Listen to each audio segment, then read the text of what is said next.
Halo teman-teman, di sini saya akan membahas mengenai strategi usaha untuk berkembang. Nah, pasti teman-teman kan bertanya-tanya semua ya, gimana sih caranya? Oke, kita bahas pertama kali itu mengenai strategi usahanya. Apa sih itu? Strategi usaha yaitu upaya perusahaan dalam mengambil kebijakan dan pedoman yang memiliki komitmen dan tindakan yang terintegrasi serta dirancang untuk membangun keunggulan dalam persaingan bisnis untuk memenuhi dan mencapai tujuan bisnis. Nah, apalagi di tengah pandemi seperti ini ya, pasti mereka yang memiliki usaha atau seorang wirausahawan, ada juga yang usahanya sedang anjlok, sedang turun, atau bahkan banyak juga mereka yang gulung tikar. Nah, strategi yang pertama, kreatif melihat peluang bisnis. Pada dasarnya, berbisnis itu kan berarti melihat solusi permasalahan yang dimiliki oleh konsumennya. Nah, jadi kita harus mampu melihat apa sih usaha yang harus kita jalani agar bisa memenuhi keinginan para konsumen. Misalnya di tengah pandemi seperti ini, pasti banyak orang-orang yang membutuhkan masker. Atau saat ini masker itu kan beragam-ragam ya teman-teman. Nah, ada juga yang bisa memakai konektor masker. Nah, ada juga yang bisa pakai strap mask. Nah, cobalah kita melihat peluang-peluang usaha itu. Kita buatlah konektor maskernya atau kita buatlah strap masknya tersebut agar mereka yang memakai hijab dapat lebih nyaman menggunakan maskernya. Itu contoh dari kreatif melihat peluang bisnis. Yang kedua, ada ikuti tren belanja konsumen. Perilaku belanja konsumen Indonesia pada saat pandemi seperti ini tentu akan berubah karena konsumen tidak banyak beraktivitas di luar rumah. Aktivitas berbelanja turut dilakukan dari rumah, seperti mereka berbelanja online, melewati e-commerce yang ada. Nah, hasilnya penjualan berpindah dari toko fisik ke toko online. Untuk mempertahankan penjualan tersebut, pelaku usaha atau wirausahawan seperti kita sebaiknya pindah ke tempat atau ke toko online. Misalnya, kita yang dulunya punya toko di supermarket, di pasar, kita bisa tuh masarin lewat Shopee atau lewat Tokopedia, sehingga barang-barang kita yang dicari oleh mereka tetap terjual. Strategi yang ketiga, jalankan strategi marketing in crisis. Apa sih itu? Pasti teman-teman bertanya-tanya ya. Nah, marketing in crisis itu usaha pemasaran dan komunikasi berperan penting untuk mempertahankan kestabilan bisnis. Untuk menanggapi pandemi COVID seperti ini, bisnis dapat menyampaikan apa saja usaha yang dilakukan untuk para konsumen dan masyarakat pada saat krisis terjadi. Strategi yang diulas di atas seperti melakukan delivery, menyalurkan e-commerce bertujuan untuk membantu konsumen untuk tetap aman saat berbelanja. Selain dari itu, bisnis juga dapat menyampaikan usaha-usaha yang dilakukan untuk melindungi pegawainya dan mematuhi anjuran pemerintah dan otoritas, misalnya memberlakukan work from home dan physical distancing. Tapi perlu diperhatikan saluran atau media apa yang dikonsumsi oleh konsumen, di mana bisnis Anda bisa menceritakan segala usaha yang Anda lakukan. Lalu ada lagi strategi susun rencana untuk beberapa bulan ke depan. Memang sih pada saat pandemi COVID seperti ini kita sulit untuk menyusun rencana karena kita tidak tahu apa yang akan diberlakukan oleh pemerintah. Tetapi kita perlu menganalisis bagaimana bisnis agar mengalami perubahan yang tidak signifikan penurunannya. Nah, dari situ kita harus melihat dari segi operasional biaya, stok, jumlah permintaan, dan proyeksi keuntungan juga kesehatan flowcast-nya kita. Analisis dan susunan rencana untuk mempertahankan kestabilan bisnis. Berlakukan penyesuaian yang dianggap dapat menguntungkan bisnis. Selain itu, analisis dan lakukan mitigasi atas risiko-risiko yang dapat mengganggu bisnis dalam beberapa bulan ke depan. Nah, strategi yang terakhir, jadikan hari-hari besar mendatang sebagai peluang. Hari-hari besar itu kan banyak ya teman-teman. Contohnya bisa bulan Ramadan, terus 17 Agustusan. Nah, dari hari-hari besar itu kita bisa berjualan. Misalnya kita bisa memberikan diskon untuk para pelanggan. Contohnya untuk 17 Agustus ya, kita bisa memberikan diskon 17.08 seperti di Shopee. Nah, itu kan akan menarik minat konsumen.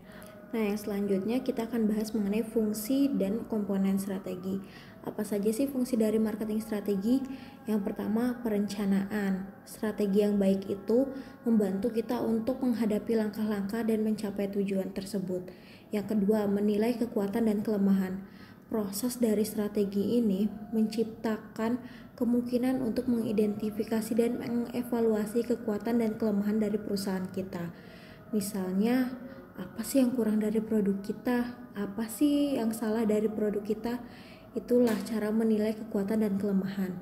Yang ketiga, efisiensi. Strategi yang terencana dengan baik memungkinkan untuk kita mengalokasikan sumber daya secara efektif. Yang keempat, kontrol. Ini memberi Anda lebih banyak kontrol atas aktivitas yang dilakukan untuk mencapai tujuan dari usaha kita. Dan yang terakhir itu keunggulan kompetitif. Dengan mengidentifikasi rencana yang jelas tentang apa yang menjadi tujuan kita dapat fokus memanfaatkan kekuatan kita, menggunakan sebagai keunggulan kompetitif dan membuat perusahaan menjadi lebih unik. Komponen dalam strategi bisnis di sini ada 6. Yang pertama, visi dan tujuan bisnis. Strategi yang terencana dimaksudkan untuk membantu mencapai tujuan dalam usaha. Yang kedua, nilai inti atau core value. Strategi yang baik memandu eksekutif tingkat atas serta departemen tentang apa yang harus dan tidak boleh dilakukan. Yang ketiga, analisis SWOT.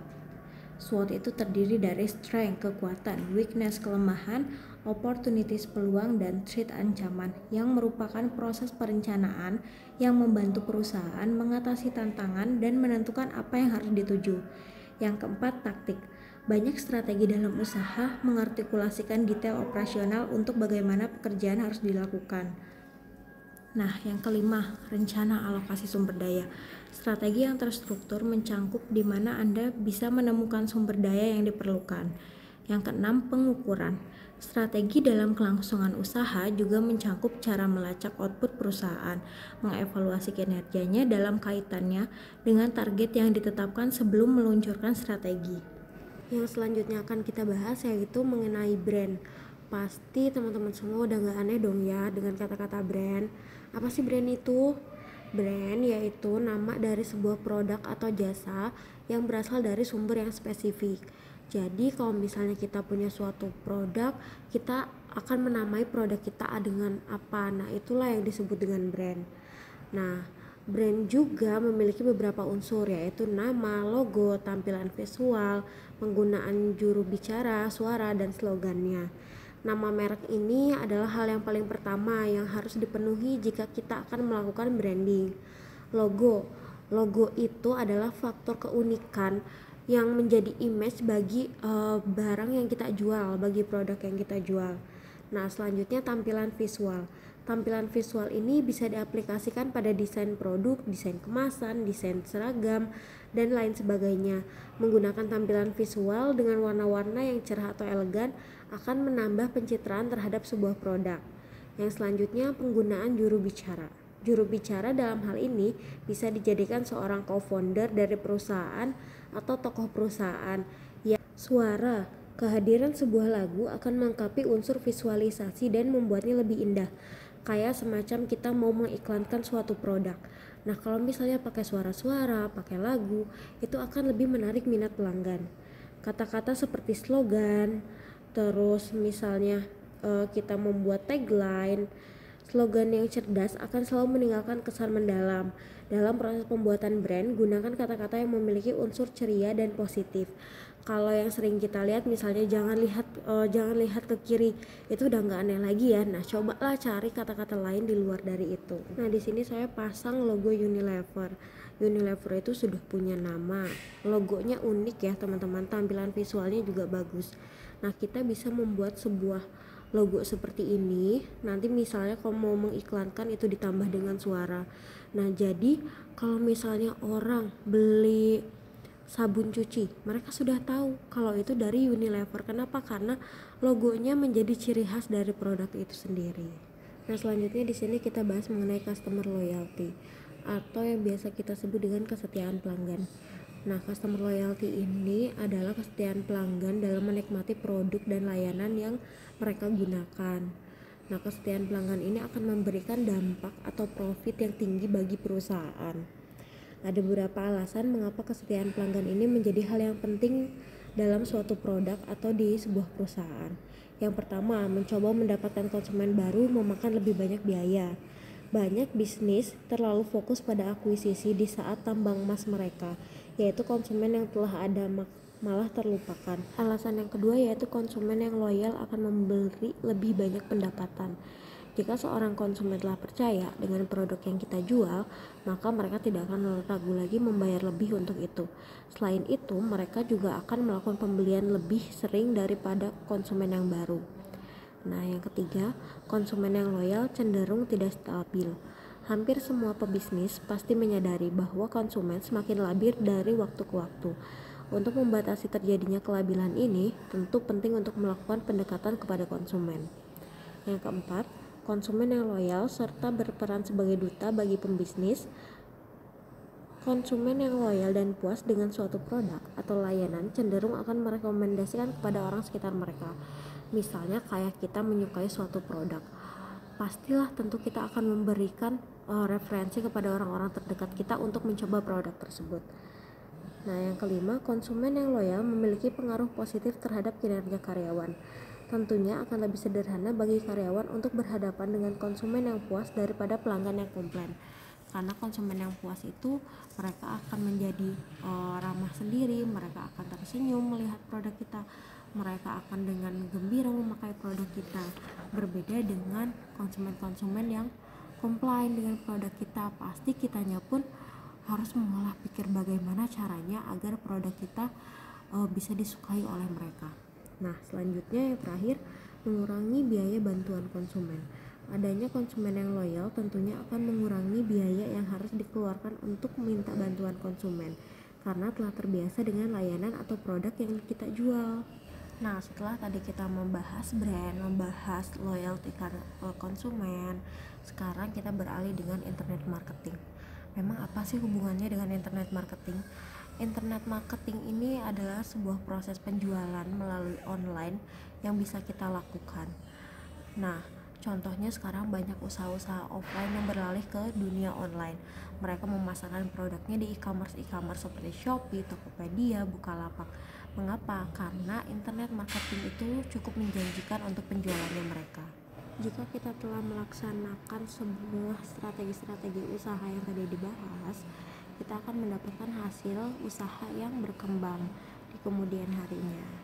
Pengembangan usaha ini memang tidak secara signifikan, tetapi akan terus meningkat dengan seiring berjalannya waktu. Oke teman-teman, jadi itu yang bisa kita bahas mengenai materi strategi-strategi usaha. Semoga apa yang telah dibahas bisa menjadi pelajaran untuk semuanya dan dapat bermanfaat. Terima kasih.